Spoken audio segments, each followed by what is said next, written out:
A man with the power to cure all ills in animals and humans. A man who could drive away evil spirits, break the spells of witches, and be the master of the devil himself. A man who knew everything, could right all wrongs, fly through the air, and be in several places at the same time. A man so wise that he was consulted by the rich, famous, and learned. This is a character from a fairy story set once upon a time in a far-off land. No, we're talking about a man who really existed. He lived not 30 miles from London in the Essex village of Hadley. And if the stories that are bound are to be believed, he was exercising these amazing powers less than 150 years ago. His name is James Cunning Murrell.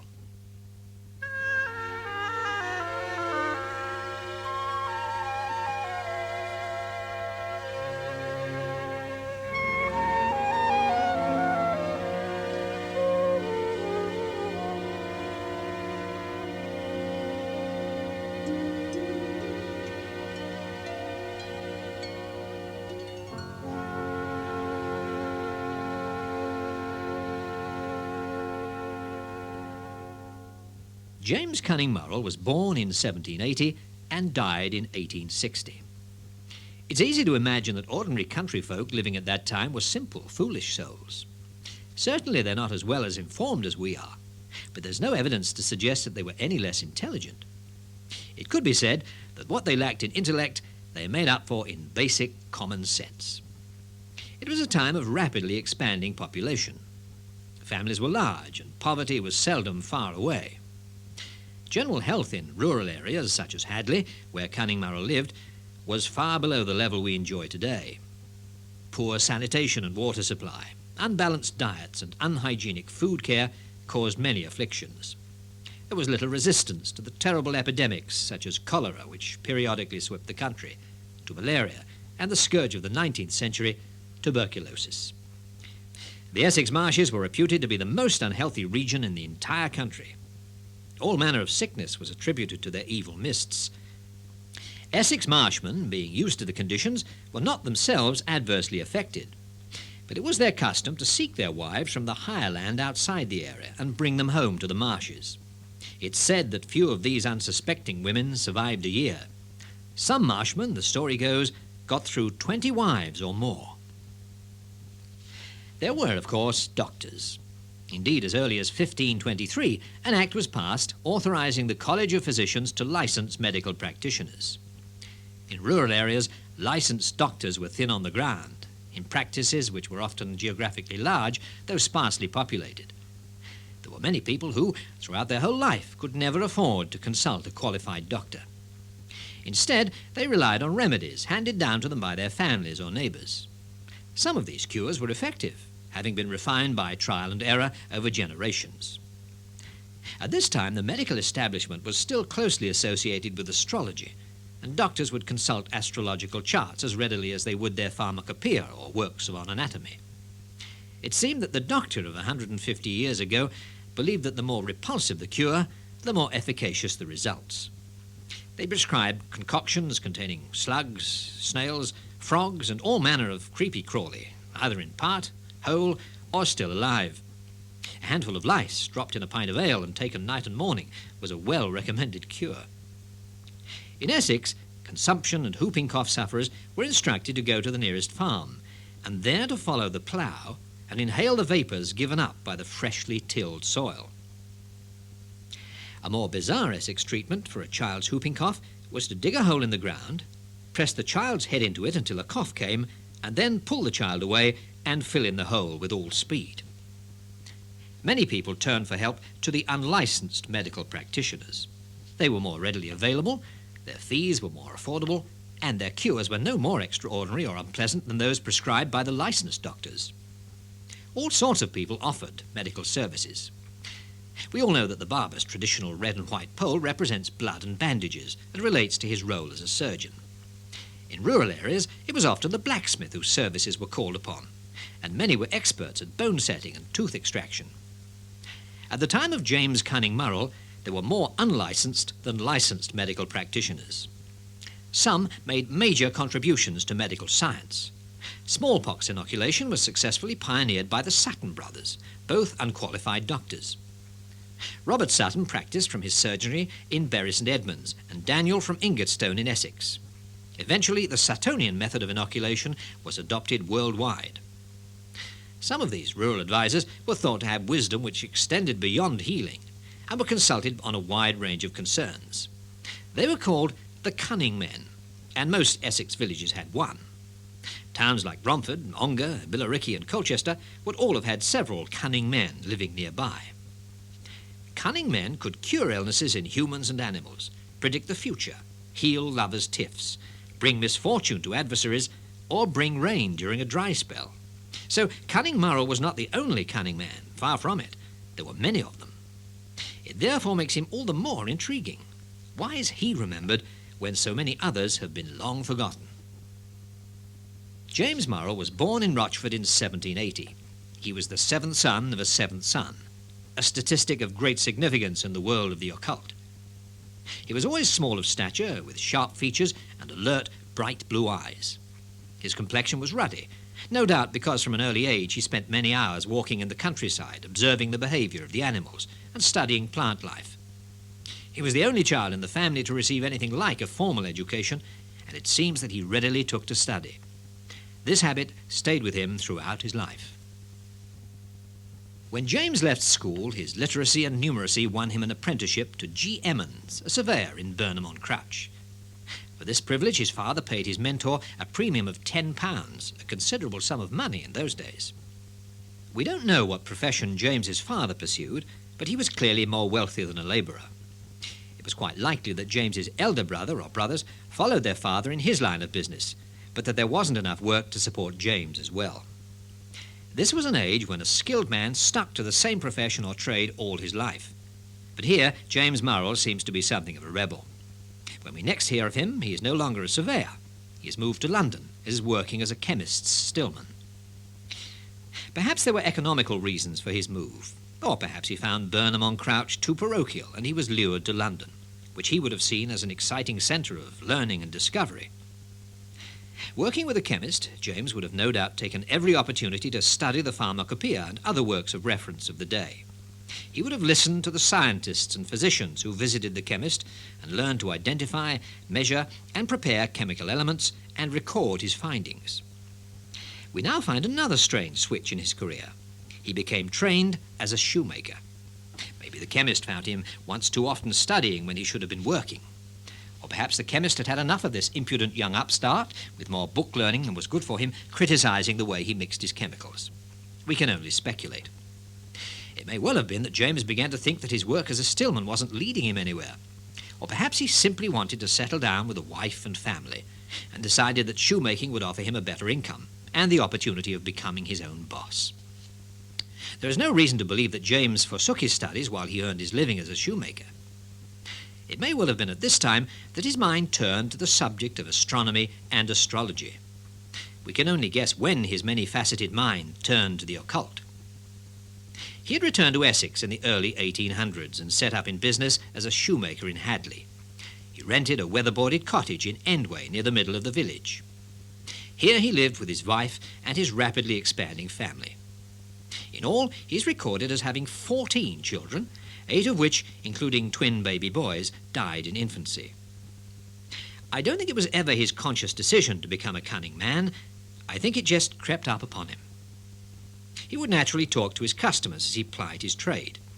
Conversation would sooner or later turn to health, and Murrell's knowledge of pharmacy would allow him to suggest, or even prepare, cures for common ailments.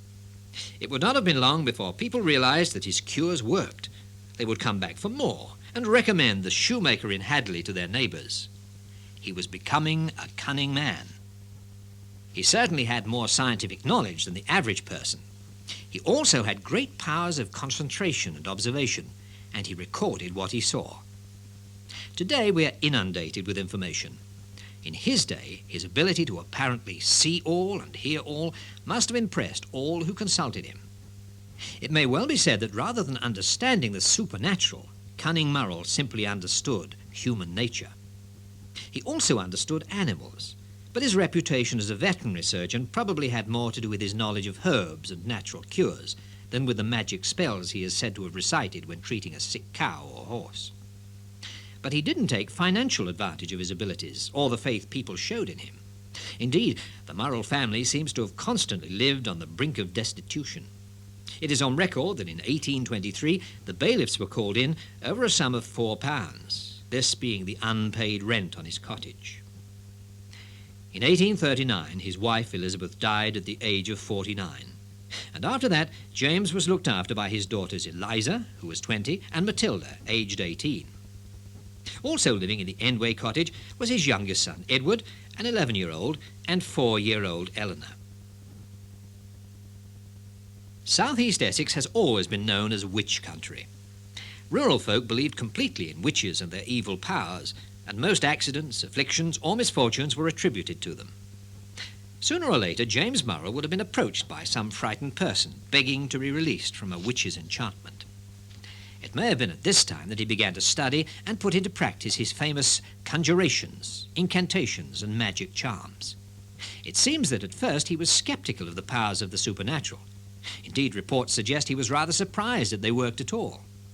He was staggered, as well he might be, when a few well-chosen mystical words apparently caused an alleged miscreant to catch fire and die. Very soon he had the reputation of being a true white wizard and was on his way to becoming Britain's most famous cunning man.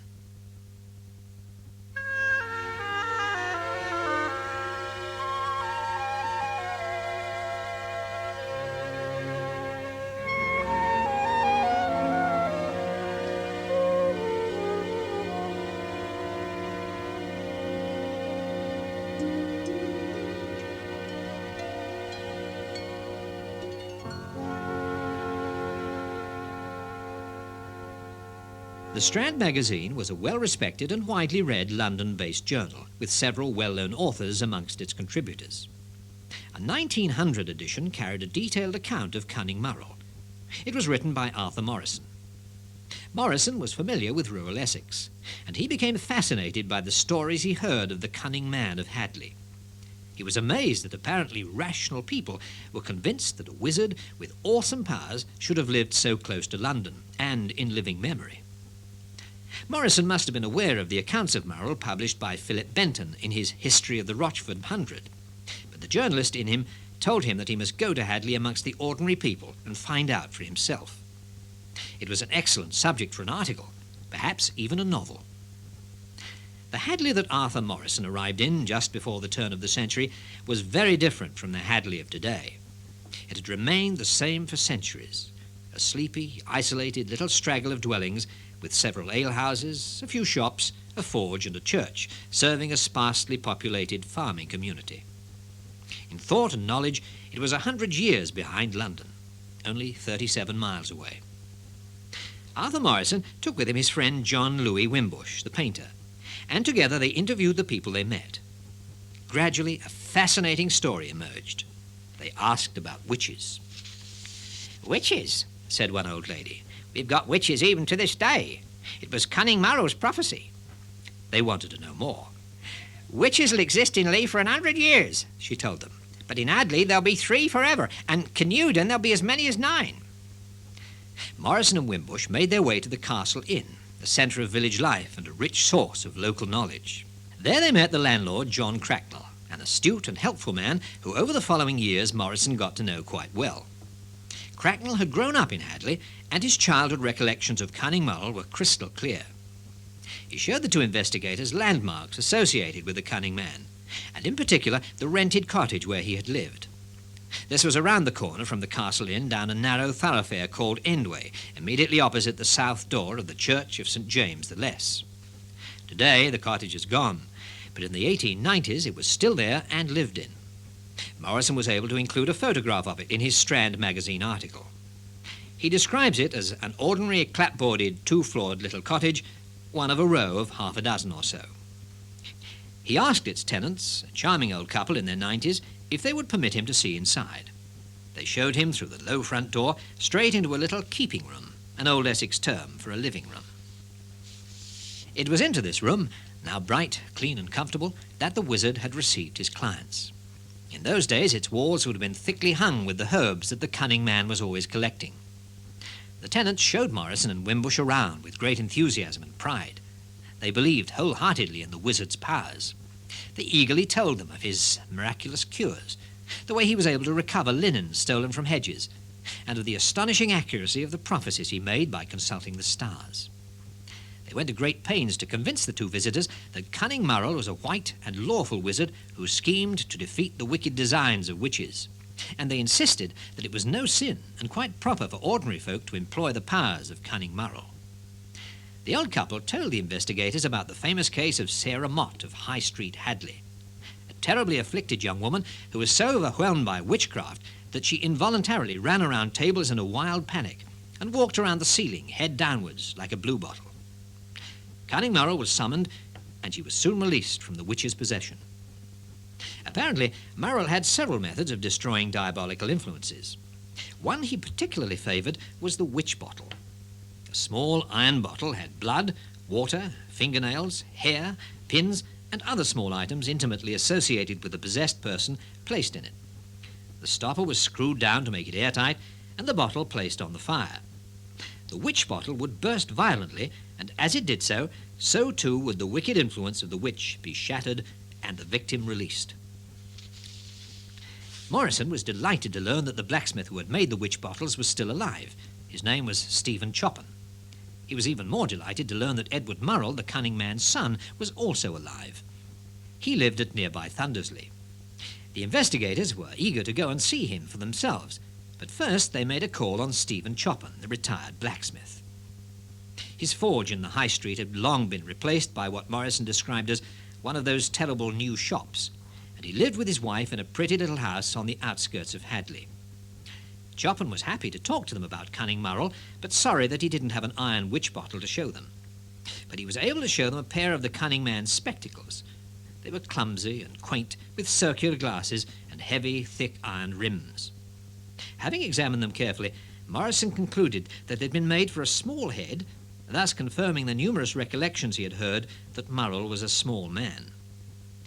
Choppin was a level-headed, good-humoured man with a ready wit. He was a parish clerk, churchwarden and parish constable. After leaving the smithy, he became licensee of the Castle Inn until his retirement. He was a greatly respected member of the community and hardly the type to believe in superstitious twaddle, but he had many a tale to tell about Cunning Murrell. When he was making the first witch bottle, he recalled, the iron, for reasons he couldn't explain, refused to weld. Then Cunning Murrell arrived, blew on the fire, and it welded with no trouble at all. After that, he made many more bottles. "I've got to tell you about the last bottle," the old blacksmith told them with a broad grin on his face. "Old Buck Murrell, he's the son you're going to see. Well, Edward, that's his given name, but everyone's always called him Buck. When his father died, he reckons he'll have a go at the old hocus pocus.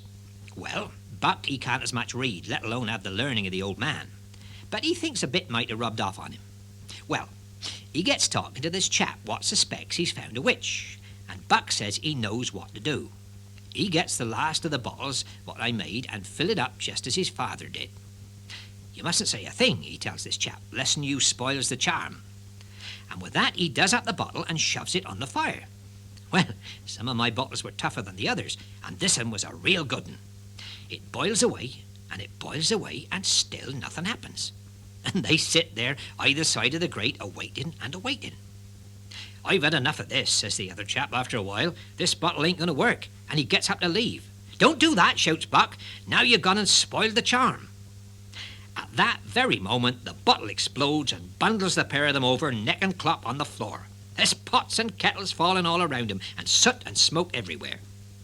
When they gets enough sense in 'em to look around, they finds the old chimney breast, the mantelpiece and the grate, and pretty nigh one side of the house blown out about 'em. That was the end of the last bottle. And old Buck, that feared him off for good. He never done anything in the witchcraft line since. Morrison and Wimbush now went in a trap loaned from John Cracknell to see Buck Murrell at Thundersley. When they eventually found him working in a field, they couldn't help but feel disappointed by how ordinary he looked. He was short, old, thick-set, and had a shock of unruly white hair. He took very little encouraging to drop his work, accepting an offer of a pint of mild in exchange for telling the investigators about his illustrious father. He relished the importance that his unique position gave him, and later in the inn defied anyone to name anything in the whole universe that his father couldn't do. My father, gentlemen, knowed more than any of the doctors and parsons in England. There weren't a witch as could stand up to him. Books, sir? Why, bless you, I got books as nobody couldn't read. Nobody but my father. Often they've tried, doctors and gentlemen as claims to read anything come from near and far. But no, none of them were up to it. Herbs, sir. Aye, my father knowed every herb as growed. Herbs, that he did. It was clear from what Buck said that there had been considerable interest in his father's writings ever since his death, and indeed Cunning Murrell still had staunch admirers in the group of drinkers that surrounded the now eloquent Buck. He cured 'em, Buck, didn't he? Said one of them. All them agues and rheumatiz and such down in the marshes. Cured 'em? Went on the proud son. Bless my soul, there weren't nothing my father could cure, just as you might be sitting there, sirs. He related the story of Mr. Bird, a man from a genteel background, who came to Cunning Murrell in search of a cure for his paralysis and scurvy. The wizard, according to Buck, said or did something, though Buck couldn't be sure what, and Mr. Bird was cured. He put 10 gold sovereigns onto the table, but Murrell refused them, saying, "It aren't cost me nothing, so it shan't cost you." But Mr. Bird refused to pick up the coins. Anecdotes now came thick and fast. They ranged from occurrences which could easily be explained to some that were utterly impossible, but all were told with the same awe and sincerity. Buck told them about a telescope-like device called a penetrating glass, which his father used to look through solid brick walls. After the old man's death, Buck had apparently sold this device, which had become a symbol of his father's powers, to a souvenir hunter for half a sovereign. Soon after, according to Buck, the man had died from swallowing another half-sovereign. Morrison asked Buck the whereabouts of his father's books and papers, and it turned out that they were all in a chest which was being held by a man in Hadley to whom Buck owed money. They returned to Hadley with Buck, and, redeeming the chest, took it to the parlour of the Castle Inn. Now, with bated breath, Morrison and Wimbush stooped over the chest as Buck Murrell threw back the lid. At first glance, it appeared to contain little more than a confused jumble of unpaid bills, torn envelopes, and grimy scraps of paper. But beneath these they found the cunning man's documents and the letters, many letters. Letters that contained all the sorrow, sickness, and bedevilment of Essex over a period of 50 years. The books were authoritative works on astrology, astronomy, medical subjects, and botany. They were almanacs and charts, and all were annotated and, in some cases, corrected in the tiny, crabbed handwriting which they soon recognized to be that of Cunning Murrell. There were prayer books and a Bible. There were books about herbs and natural cures. Morris's attention was drawn to a collection of Raphael's almanacs dated between 1806 and 1850. Almanacs, laughed Buck Murrell. Lord love us, sirs, my father's made almanacs, he did. He didn't care for nobody. He was the devil's master, gentlemen. The most interesting items in the whole collection were the manuscripts, roughly made into books and written by the wizard himself. The largest one, entitled The Book of Magic and Conjurations, had 50 pages. It had sections devoted to the angles between planets and their functions on different days. Some pages had drawings of the sigils, spirits, intelligences, seals, and characters of the planets with sacred pentangles and other Kabbalistic signs. Notes directing how these should be used as amulets and talisman were followed by lists of which materials they should be engraved on. The remainder of the book listed conjurations or magic spells and the ways they should be used. The conjurations called upon both occult powers and the Almighty, confirming the popular belief that Cunning Murrell was a white wizard. "Now, there's a book, sir," interrupted Buck. "That's a bit beyond you, I bet. Doctors can't read he nor nobody." He believed that they contained pure witchcraft. In fact, they were mainly about astrology and consisted of vast numbers of observations and notes on every conceivable combination of the planets, all in Cunning Murrell's unmistakable hand. There was a slim, well-worn volume on geomancy, a method of prophecy based on creating patterns by joining dots and numbers. This technique seems to have been one of the wizard's favourites, and he claimed it could solve all problems. Morrison wondered, perhaps a little wryly, why Murrell bothered with all his other systems if he believed so strongly in the infallibility of geomancy. There were many examples of geomantic calculations. Typical was one used to identify a thief. The calculations were followed by conjurations which were recited to bring all manner of afflictions upon the wrongdoer and ensure the safe return of the stolen item. The trunk contained written horoscopes for, as Morrison puts it, almost everyone in South Essex in his time. There were notes on ways to release victims from evil influences. There was the complete case history of Sarah Mott, confirming the story that the old couple in Endway had told them. It recorded the details and times of the rituals which were performed and listed the charms used. Amongst the confusion of scraps of paper were conjurations to be recited for all manner of purposes. There were scientific books, evidence of Murrell's constant thirst for knowledge, and notes on the everyday behaviour of everyone he saw. And, of course, there were the letters, vast numbers of them, often from people in desperate trouble, some from educated people, all asking help and all showing astonishing faith in the cunning man's powers. The responsibility of overcoming the misery and despair of the human condition seems to have been heaped upon Cunning Murrell's shoulders. The fact that he was held in such awe by so many people suggests that he was, in some part, able to meet his responsibility. "You know now about my father, sir," said Buck Murrell, reverently closing the chest. "Remember, sir, he was a good man, enemy to all witches and the devil's master. He never put on, he took off." After several trips to Hadley, Arthur Morrison, his imagination fired, wrote his well-remembered novel, Cunning Murrell.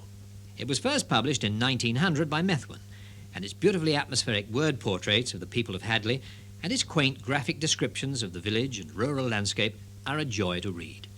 He romanticises the scene with a sensitivity and sincerity which makes it utterly believable. Though Arthur Morrison never intended his novel to be more than a work of fiction based on fact, he unwittingly merged facts and fantasies to turn Cunning Murrell into a legend. But of course the seeds of the legend had been sown long before Arthur Morrison's novel, or even Philip Bentham's records, drew it to public attention. In fact, the seeds were planted within the cunning man's own lifetime. They germinated in the vivid imaginations of the local folk who, like so many who lived close to nature, were superstitious. Gradually the yarns grew, often told over tankards of fine ale at the inns of Hadley, and as they became more embellished, they spread further afield. They would have been carried to London by the drivers and passengers of the shrimp carts that regularly made the trip from the estuary. Local girls who went into service in the big houses of the capital were able to impress many a sophisticated city dweller with remarkable stories of magic and enchantment in rural Essex. Was there a real wizard who could cure all ills, use sorcery to serve his needs, transport himself high above the marshes on a wooden hurdle? Essex was certainly a county of witches and deep-rooted superstition. Stories abounded. Stories like that of the Black Badger, told now by local historian and collector of stories, Sheila Pitt Stanley.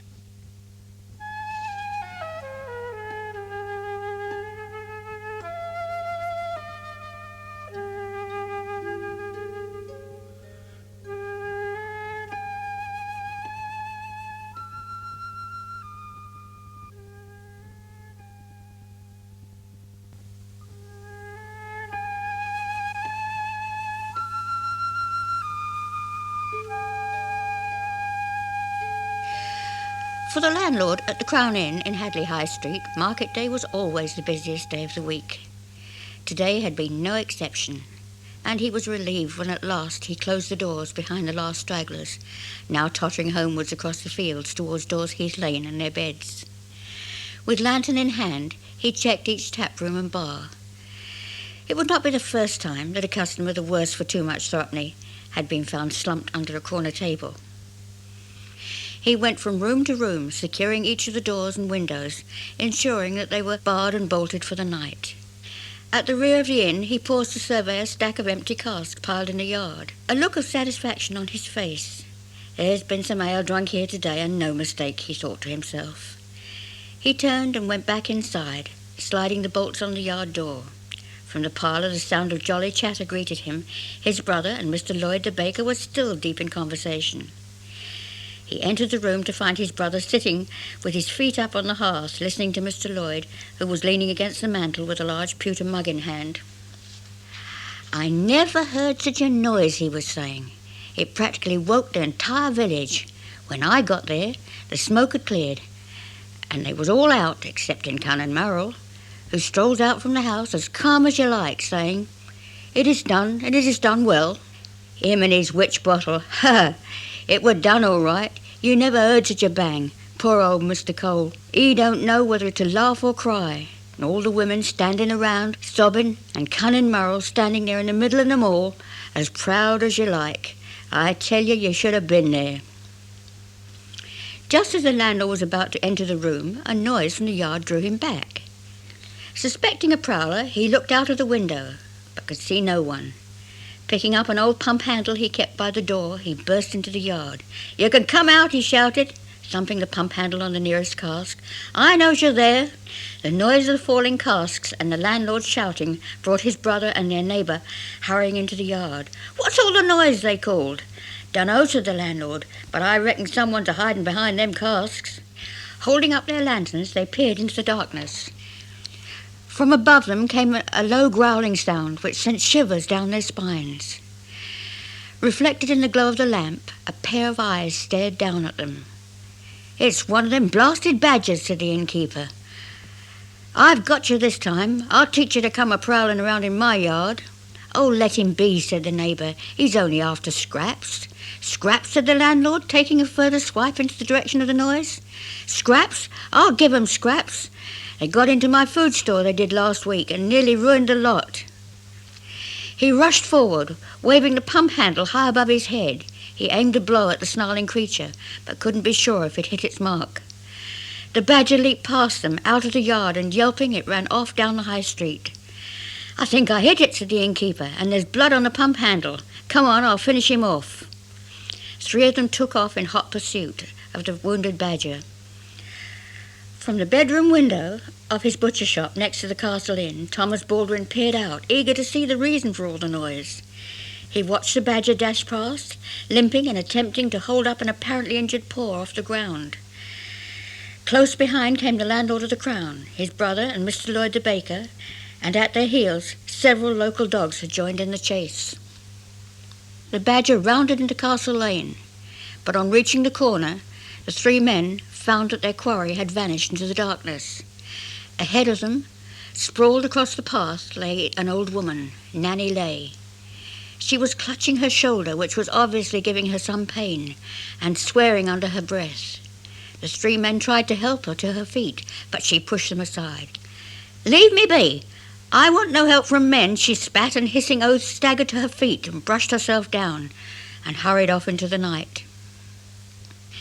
The next day, back behind the bar of the Crown Inn, the landlord retold the tale to whoever would listen.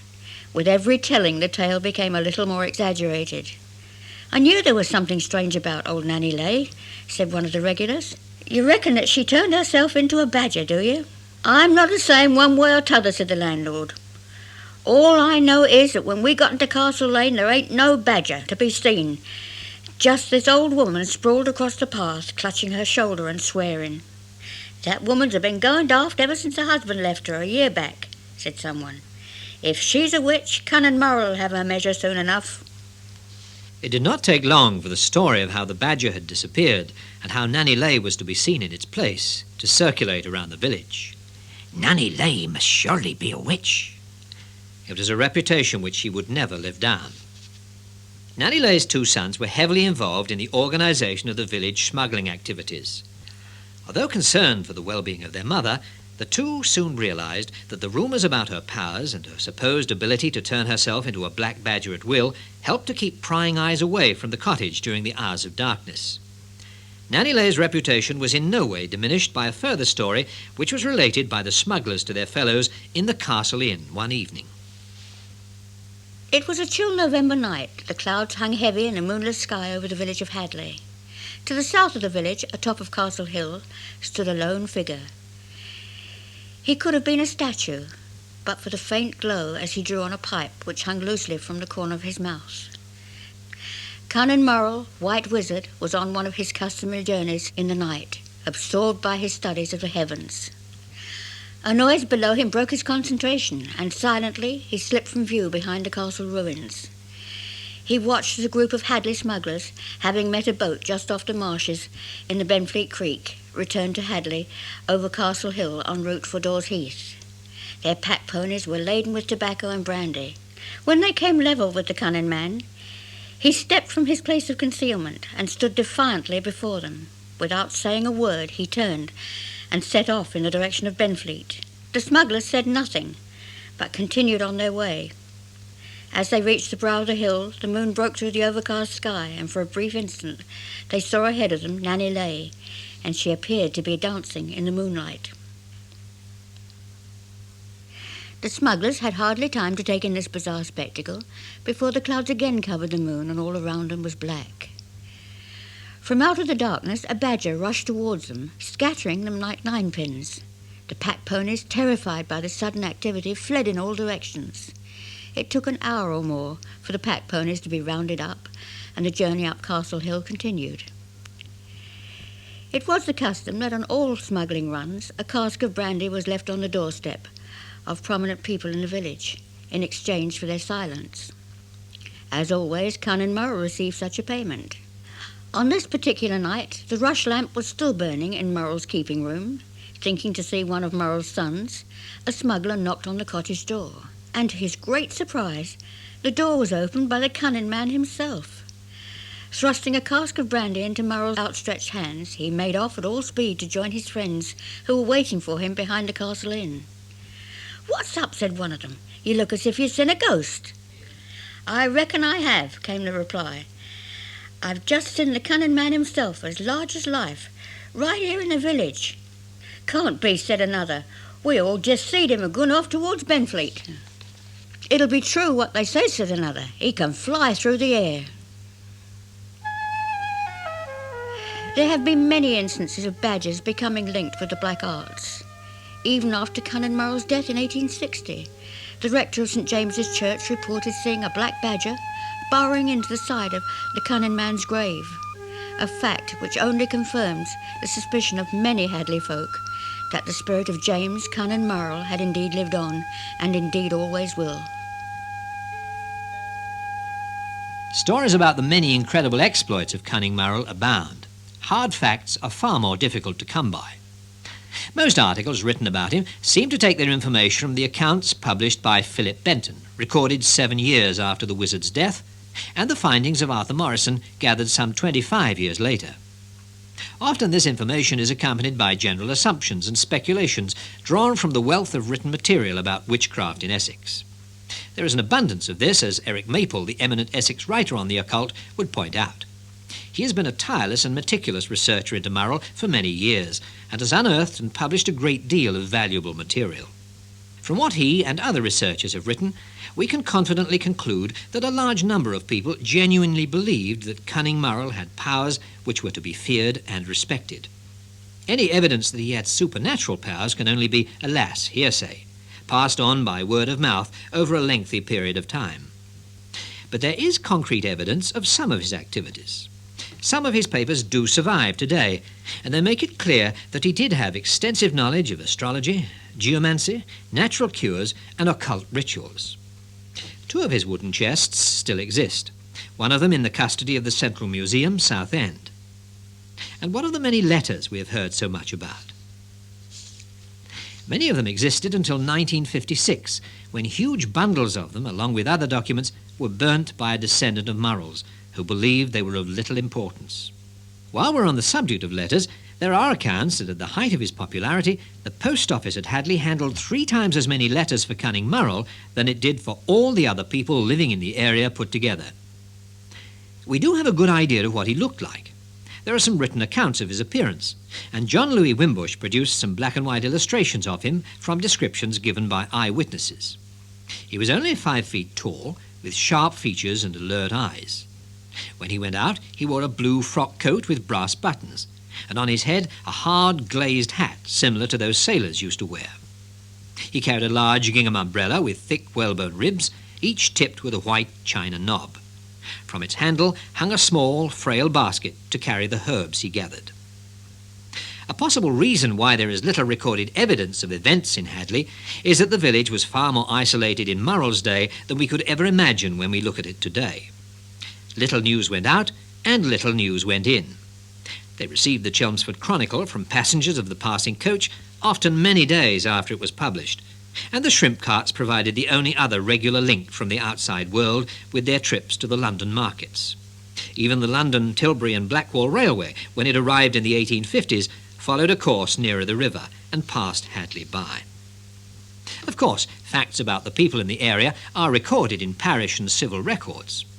They tell us when people lived, where their homes were, and what profession they followed. We learn little about them as people.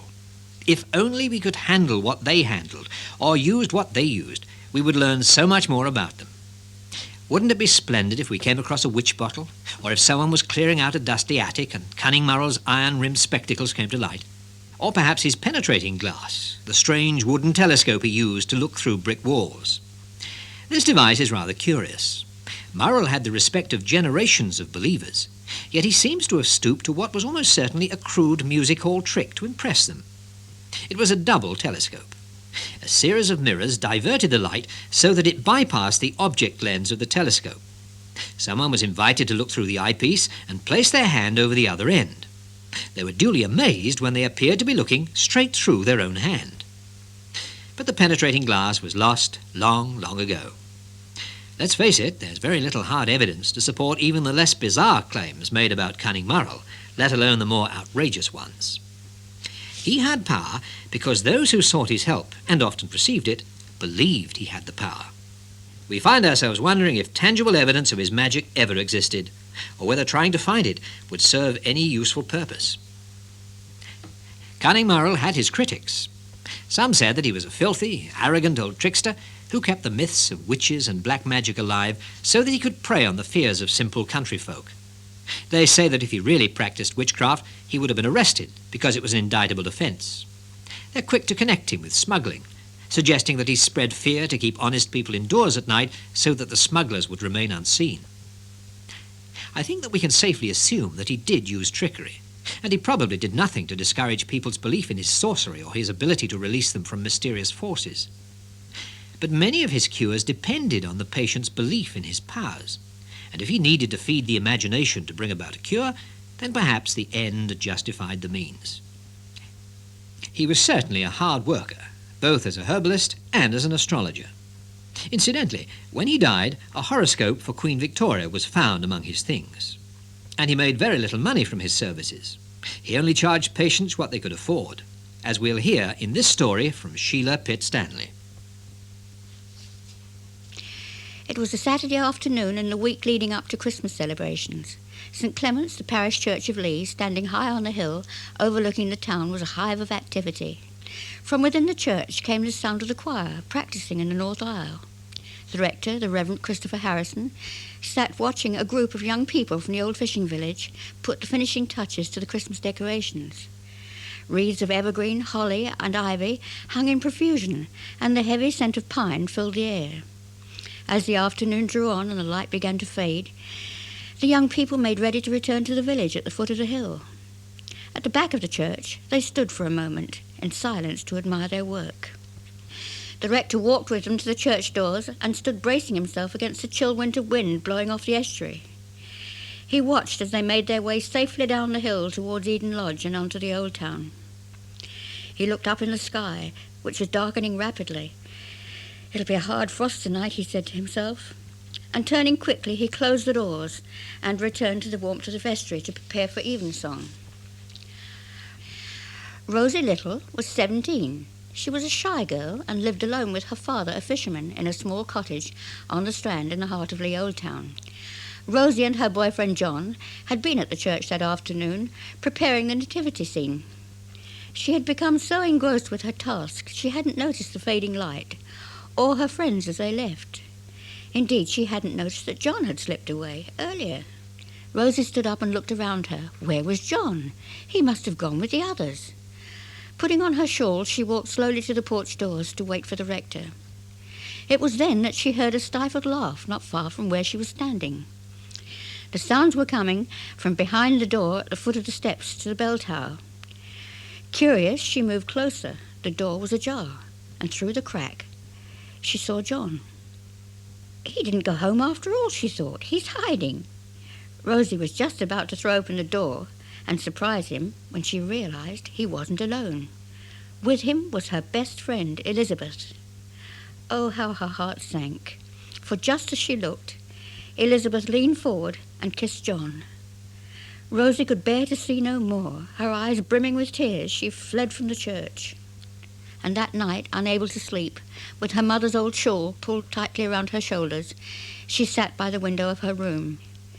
Not a sound could be heard in the old town, not a soul was in sight, save for a small figure walking past Middle Pump in the direction of Castle Hill towards Hadley. It couldn't be a smuggler, she thought, not on a clear night like this. The figure walked slowly along the ridge of the hill, stopping every now and again to pick, she knew not what, from the bushes and shrubs as he passed. Ah, Cunning Murrell, she thought. Rosie had heard tell of Cunning Murrell's nocturnal travellings. She had often seen him when he visited the village. Suddenly, she had a thought. Surely, if anyone could help her, it was he. Rosie made up her mind then and there that she'd consult Cunning Murrell at the earliest opportunity. The next day was Sunday, and unable to face John or the rector, Rosie, feigning illness, took to her bed, leaving her father to attend church alone. Pulling the blankets up over her head, Rosie lay thinking of John. She remembered the first time they'd gone out together. John had taken her to the midsummer fair at Hadley, and on the way home they had stopped on Castle Hill to watch the sun setting over the marshes. The slamming of the door as her father left for church brought her back to reality with a jolt. She idled away the rest of the day, planning her trip to Hadley. She dare not tell her father, or he'd surely forbid it. At last darkness drew in, and her father prepared to leave on the night tide. Kissing him goodbye, she watched as he boarded his boat. From her window, she saw the Lee fleet sail away towards the mouth of the estuary. Only then did she dare ready herself for the journey to Hadley. The wind was cold and the ground hard underfoot as she made her way across Hadley Fields towards Castle Hill. As she reached the small row of terraced weather-boarded cottages where she knew Cunning Murrell lived, she slowed her pace. Her heart was beating as if it would burst within her. How she wished John were here to hold her hand. Summoning her courage, she knocked on Master Murrell's door. "Who is it?" called a voice from within. "Come in. I shall not leave my fire this night." The cottage smelt musty, and the scent of herbs hung heavy in the air. The fire cast an orange glow over the entire room. Come in," called the voice again, somewhat impatiently. Rosie entered the room cautiously. The door was closed behind her. The room was small and piled high with books and charts, which were covered with mystical signs and curious characters, the like of which she'd never seen. Bunches of herbs and dried grasses hung from the ceiling. A mouldy skull grinned up at her from the table. Near the fire stood a large brass telescope on a wooden stand, and beside this, in a high-backed chair, sat a small man who stared at her over a pair of thick, iron-rimmed spectacles. His piercing eyes bore into her. "Who are you?" he said. His voice was thin but quiet, but the authority in which he spoke left Rosie in no doubt that she was in the presence of the famed Cunning Man of Essex. "Speak up, girl," said Murrell. "You need have no fear of me." "My name is Rosie," she stammered. "Rosie Little of Lee." "Then sit ye down, Rosie Little of Lee, afore ye falls down," he said, motioning to a small stool upon which he had been resting his feet. Before Murrell could speak again, the fear and sadness welled up within Rosie, and she blurted out the whole sorry tale. The cunning man sat quietly listening to everything Rosie told him. Not a move did he make. His eyes never left her face. He studied her every move and gesture intently.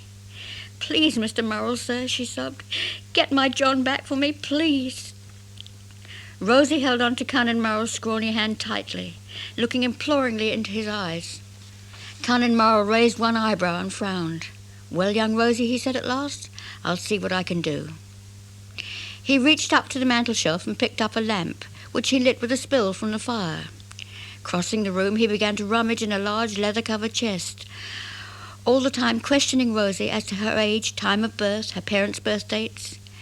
Questions came thick and fast in a never-ending stream.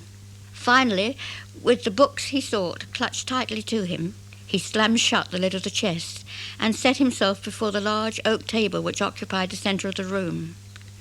Rosie settled herself on a chair at his side. She watched in fascination as he worked, his eyes darting from one book to another. Each book contained curious signs and writings, and he transferred such information as he required onto a scrap of writing paper before him. The hand in which he wrote was tiny, and the writing barely readable. She wondered how he could read writing so small. At last he finished his writings, and closing the books with a flourish, he turned to address her. While he spoke, he searched the shelves on the far wall.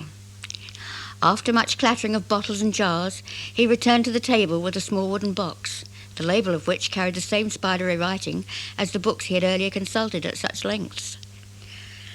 "Thorns," he said, opening the box and holding it for Rosie to see. "Dog rose thorns from the base of the stems, mind. One thorn you'll need for every letter in the name of she who has smitten your sweetheart. On the next full moon, cut from a piece of red flannel a heart. When this be done, pierce the thorns into the flannel while spelling the name." Rosie nodded. "Then raise your eyes to the stars and pray." Cunning Murrell sat back in his chair with a look of satisfaction on his face. "Now you must leave," he said, getting up from the table. Gathering up the 9 thorns which Cunning Murrell had folded into a piece of paper, she placed them in her pocket. "What payment shall I give you, Mr. Murrell, sir?" she said. "Those as pays as their means dictate," he said. Rosie put 2 farthings on the table, gathering her shawl, followed Murrell to the door. At the door he stopped. Once again his manner became more serious. "Remember well that which I've told you. Spells is powerful things and must be done right, or not done at all," he cautioned, emphasizing his words with a bony finger. "Yes, I remember, sir. I won't forget. And thank you, Mr. Murrell, sir," she said. Cunning Murrell watched the retreating figure for a moment or two. A grin creased the wise man's face as he closed the door and returned once more to the warmth of his fireside. The next full moon was on New Year's Eve. Rosie watched as the other young folk of Lee set off for the dance which was being held in Hadley that night. She knew that Elizabeth had persuaded John to take her. John was a good dancer and never missed a chance to show off in front of the girls. 2 shrimp carts had been borrowed in which the girls could ride, while the young men walked alongside. Rosie watched them leave and discreetly followed on behind.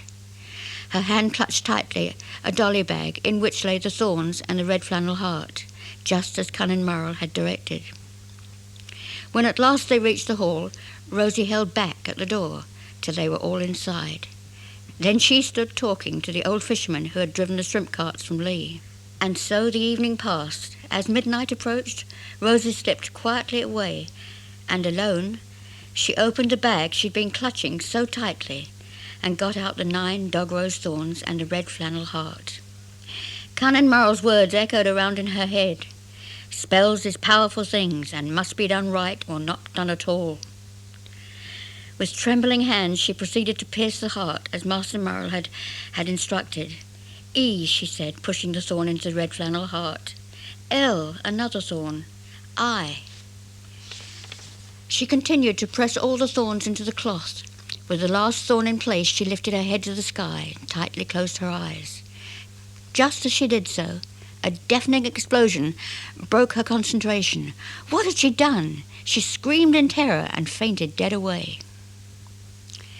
It was a traditional thing to fire a midnight cannon to welcome in the new year. The explosion and Rosie's cry brought the revellers spilling out into the high street. The crowd soon gathered around her, and from among the onlookers rushed John. He dropped to her side and gathered her tenderly in his arms. Rosie's eyelids flickered. She slowly opened her eyes. John looked down at her, an expression of relief on his face. "I thought you were a goner there, girl. What you been a-doing out here?" he said, a tremor in his voice. And leaning forward, he kissed her lightly on the forehead. "Come on, my girl. I'll take you home." The crowd drifted back into the hall. Elizabeth, now alone, realized that John was lost to her and followed on behind. One figure stood alone watching from a distance. Now he too turned for home. As he passed the forge, Stephen Choppin, the blacksmith, called after him, "Happy New Year to you, Master Murrell." Without looking back over his shoulder, Cunning Murrell waved a dismissive arm in the direction of the voice and walked off into the night.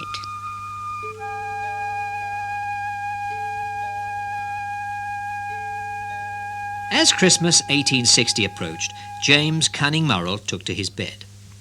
In spite of his advanced years, he was about 80 years old, his mind was agile, and he enjoyed his regular heated discussions on God, heresy, and the mystic forces with John Godson, the curate of St. James's. He gave a prophecy that after he was dead and buried, one of his descendants would inherit his magical powers. In the middle of December, he prophesied to his daughter the precise time of his death, and on the 16th of December, 1860, at 1 o'clock in the afternoon, to within an hour of his prophecy, he passed away. To the last, he swore that he genuinely believed that he had mystical powers and that he was the devil's master. He was given a full Christian burial and laid to rest beside his wife and children to the east side of the little Norman church in Hadley.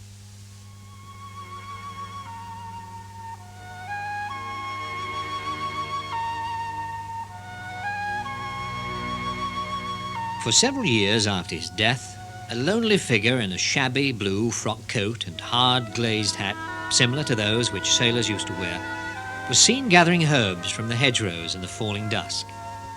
Muttering quietly under his breath, he put them gently into a frail hanging from the handle of the gingham umbrella that he carried.